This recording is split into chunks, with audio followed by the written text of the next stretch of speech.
check. Does anyone have a pencil? There's just something on the back where I'd like you to be able to make some comments and some recommendations.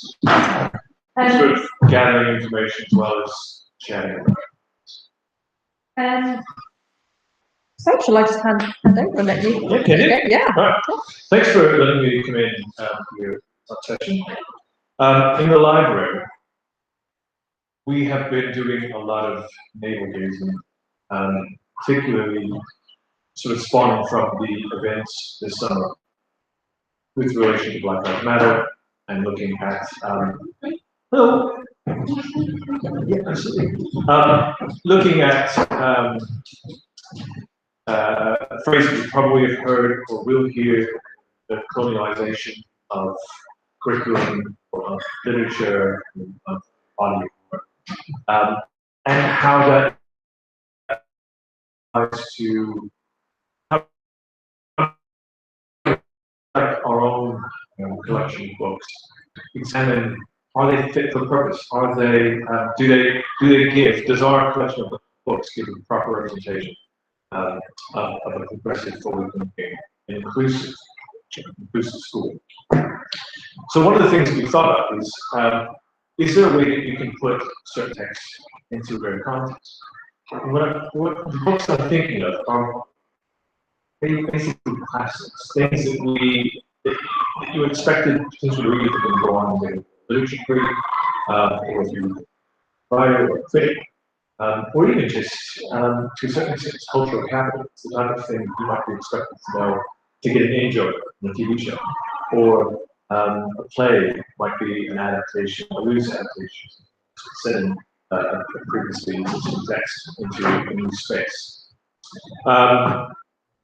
And we've had many discussions about how best to do this. And I don't know that we have a one-size-fits-all solution. Because there are certain areas where you could go in with a butcher's brief and just hack away. You could do the big thing, like censoring books, banning books, taking books off the shelves. But as librarians, we're kind of loath to do that.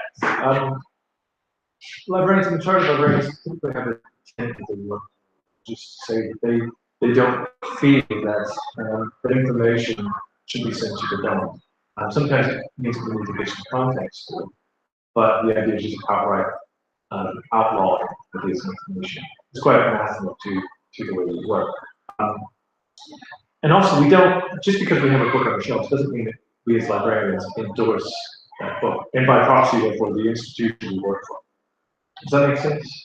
Yeah, okay.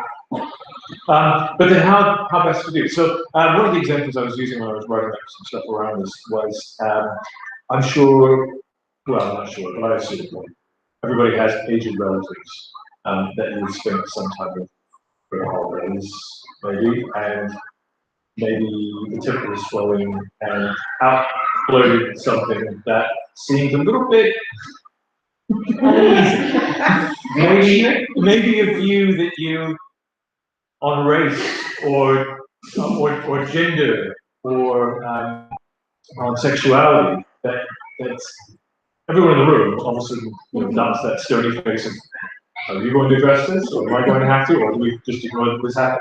And so there are some books that sit on our shelves where we love them dearly, like your aged relative, but occasionally you crack open the spine and out pops a word or a phrase or an idea that in today's context doesn't sit well.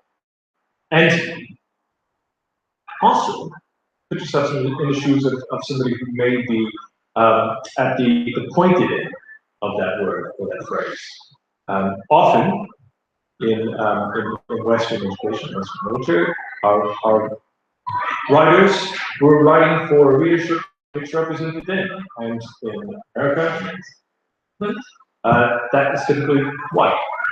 And so we've got books, for example, like one of the ones we get listed in section 2 that Dr. Webb has been for is The Secret Garden.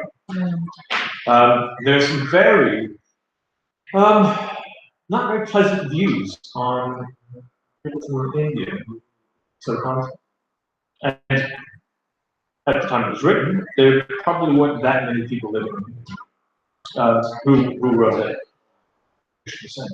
But if you look at the student body here, oh, it's quite diverse. We're quite lucky having those students. It's quite a nice, diverse environment.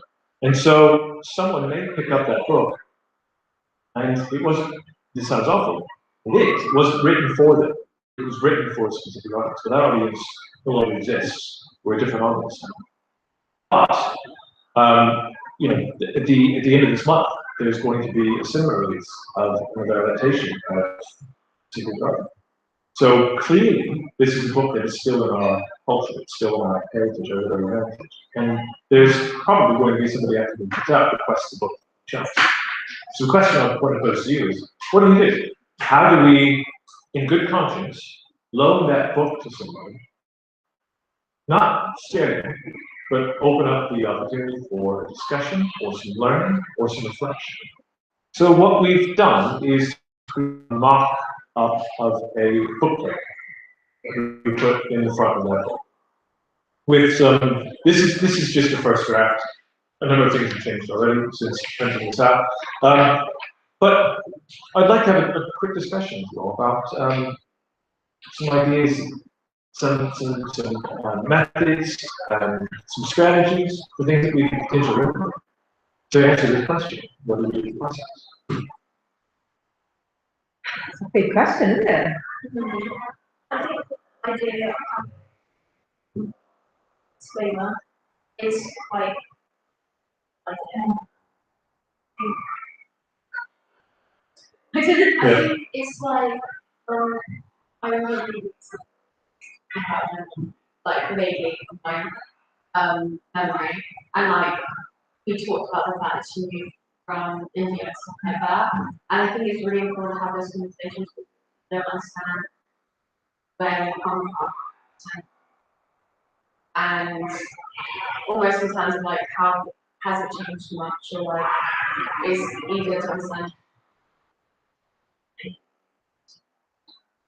So I think it's a good idea, and it's a good opportunity for discussion. So if they go in with the book, then don't have that conversation. I think it's just like, yeah. So you're very low, not when you read a book. That it's a very personal experience, and you're often in a room on your own. And so to have this, it opens the dialogue up a bit, doesn't it? And brings your attention to it. It's funny, when I read through Secret Garden, we mentioned it in book group this week, didn't we? I was like, Secret Garden? I can't remember there being any racist comments. And then Dr. Webb said, well, actually, and there are a lot. And also the representation of the Indian terms started with it, you know, of course everyone's dying. And the adjectives, the adverbs that are being together, they're really it's presenting as a very sort of race. Yeah. So not only the non-consensual, but which you can almost understand with war, I suppose, just presenting the entire race as someone who are just serving. However, I do remember thinking when Mary's represented in I think a negative light when she makes this comment.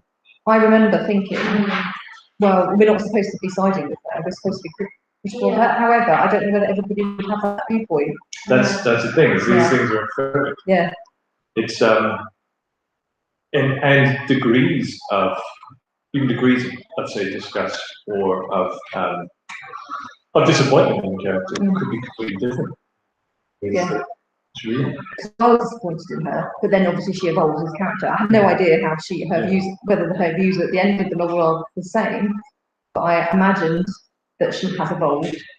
But that's my viewpoint, isn't it? Completely. Yeah.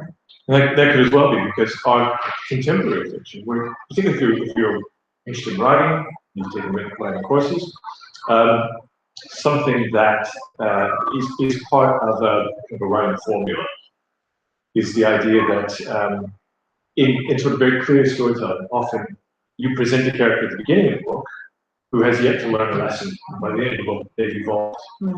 However, that's a fairly modern idea of the way a novel should be structured. And just the nature of a novel is relatively new, 200 years.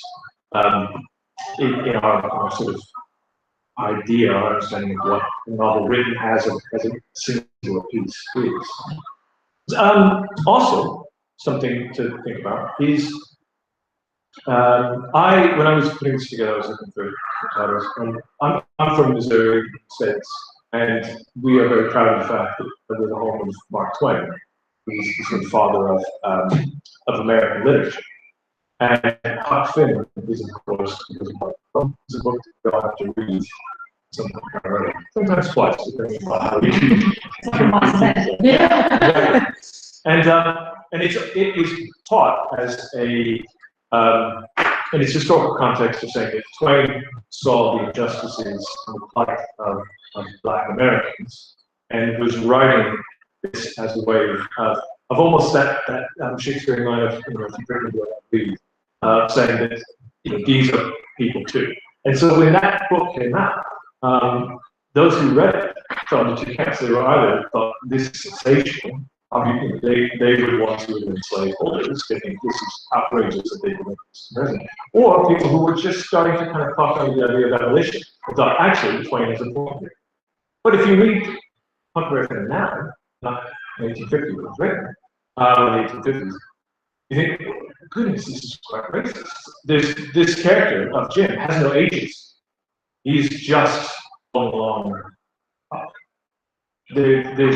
It's almost as though he has no personality, he has no interests, he has no drive. He is simply a character in the book that is meant to accentuate how good Huck Finn is, how elevated Huck's ideas are. So framing isn't necessarily just to say, there's some problematic things in this book. It could also be to say, well, how does this book sit in the time it was written? I mean, what are some contextual questions that you would want to ask? What do you want to have answered? I think, could you consider the intentions of the author? Like, what was the author's intention? So, for example, in Master which we teach in now, we've said to them, we're not going to use that word, so when we get to it, we stop it. But what was Steinbeck's intention by using that word? Did he mean it? Was he just reflecting that to the language, or was he using it provocatively to make a statement? Or so maybe that's a question that we're asking. What was the writer's intention? I think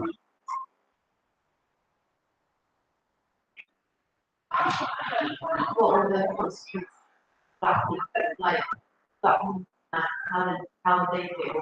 Because often I think focus on something about how someone actually That's interesting. because maybe that would be that they might not actually because it's someone who is quite they That's a good question, isn't it? About how does this make you feel if reading the session? Yeah. It is, And what rights does Steinbeck have as a white writer to use it? yeah. Unless he's using his agency to highlight the issue, and this wants to do good violence, especially of course threatening the religion, which should have been so resonant to that rediscipline. Again, did they have the opportunity to do these books? I don't know. I was about when like some games shows and stuff like that, and I don't know. I feel like almost within spaces writing it, but I think at the time I still firmly do believe that like we have the privilege or right to use that place in a complete way. Like, you just get to take a racist practice and like use it like art or whatever. Even as many people talking about they were intending to like make fun of racism. It's like you don't. It might be funny to you, but someone who's actually experienced racism can't find that.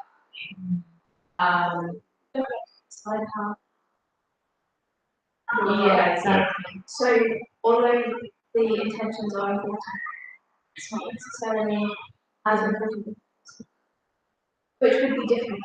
So that's yes. It also, brings a wider question of who has the right to write about characters other than themselves. As a male author, am I allowed to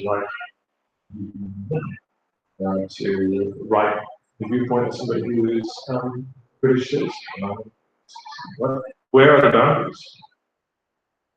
Do we have a distinct delineation? What can we find in it? Or is it a case by case basis?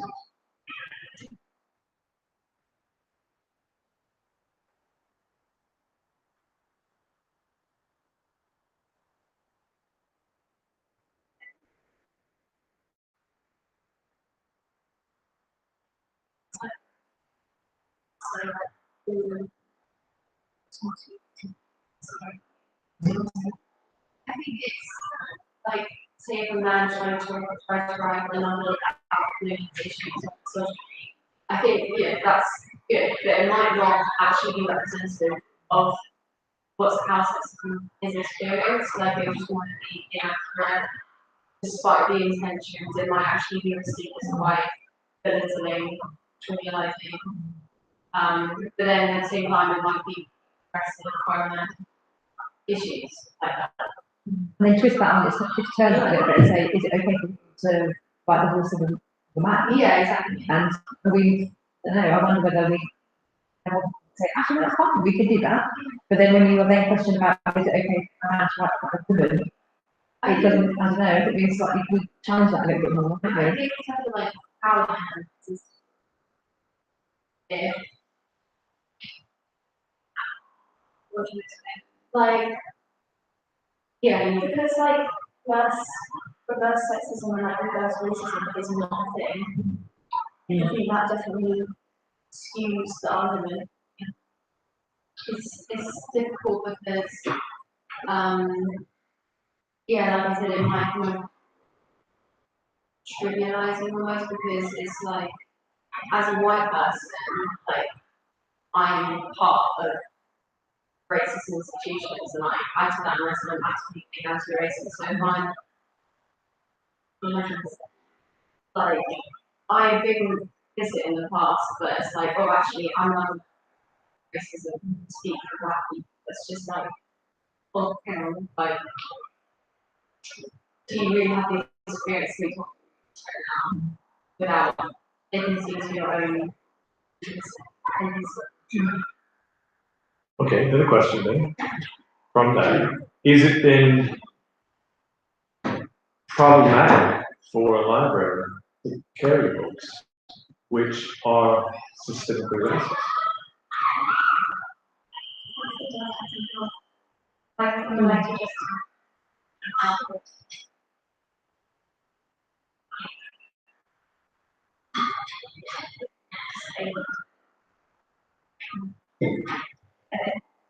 No, but no, we can't for sure. Yeah, I don't know how far we come, where we go. so when it would be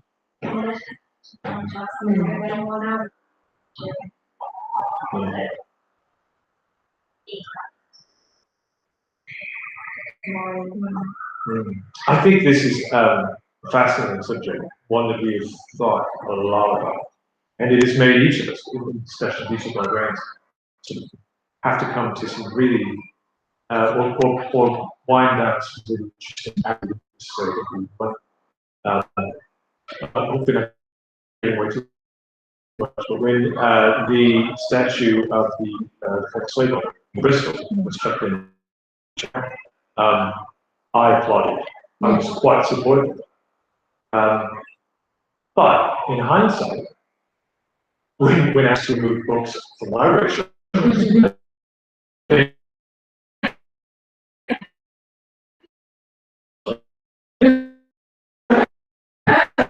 wait a minute, that's not our role.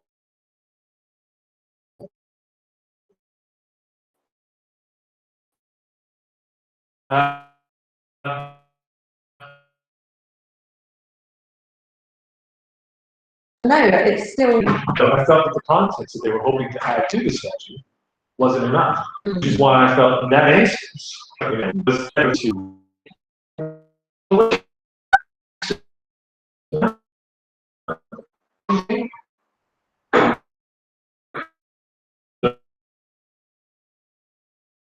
volunteering on and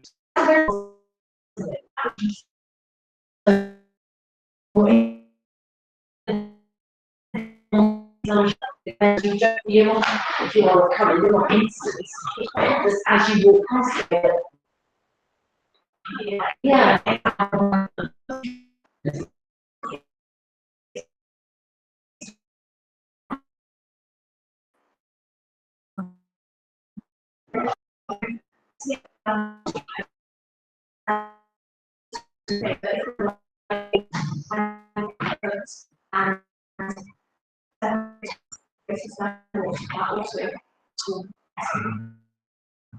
And also that's hidden, being spread and really without any really knowing of them.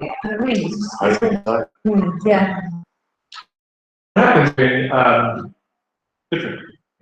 What happens when a year 8 student takes going home and their mother has to open up to the sensational messages? And then I get a phone call from a mother saying, how dare you provide my student, my people, with this information? What do I say?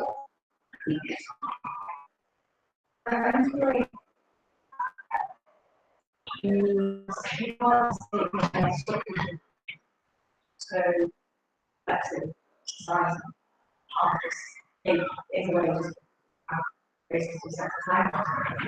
You want to get people rather than and not agreeing it very hard. That's your question. Are you going to approach with the philosophy of feminism? Would you approach a book that feminists use it in the same? I've been reading a book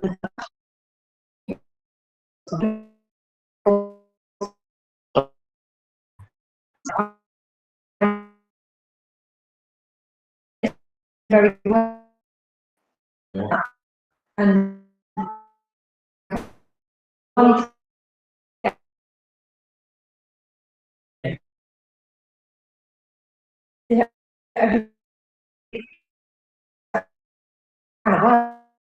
really.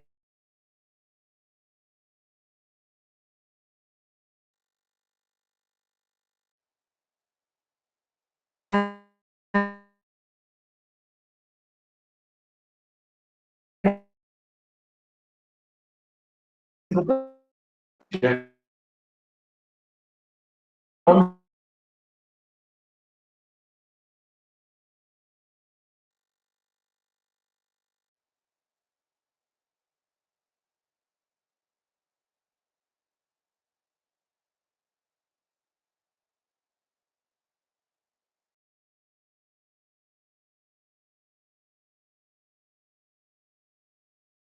Get out. Your